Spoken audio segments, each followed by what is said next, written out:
back to Florida, so you're catching me at an airport.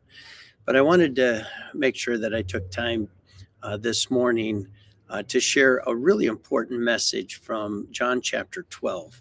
It says, Then Jesus, 6 days before the Passover, came to Bethany, where Lazarus was, which had been dead, whom he raised from the dead. There they made him a supper, and Martha served, but Lazarus was one of them that sat at the table with Jesus. Then took Mary a pound of ointment of spikenard, very costly, and anointed the feet of Jesus, and wiped his feet with her hair. And the house was filled with the odor of the ointment.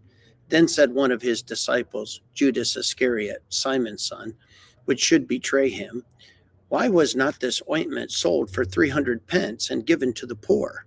This he said, not that he cared for the poor, but because he was a thief and had the bag, and bare what was put therein.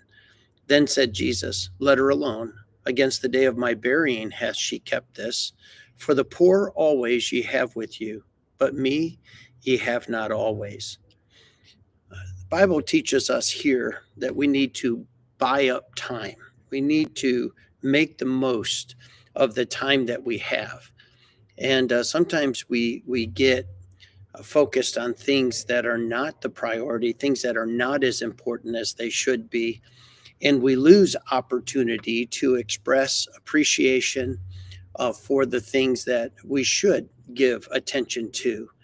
And here Jesus confronts Judas, who was greedy, and he says, Why are you having a problem with somebody who wants to express love and appreciation while they can?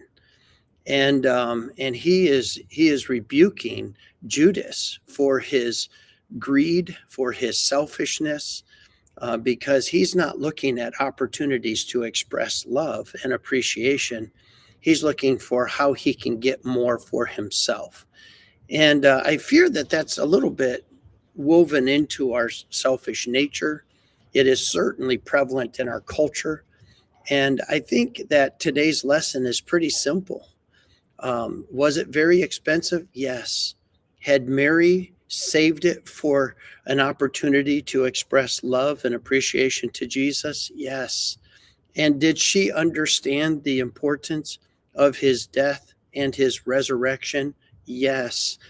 Both her and Mary understood that Lazarus's death was not permanent. It was sad, but it wasn't permanent because of what Jesus had come to do. They knew why Jesus was here. He was the promised Messiah. He is God. And so they weren't struggling with all of that.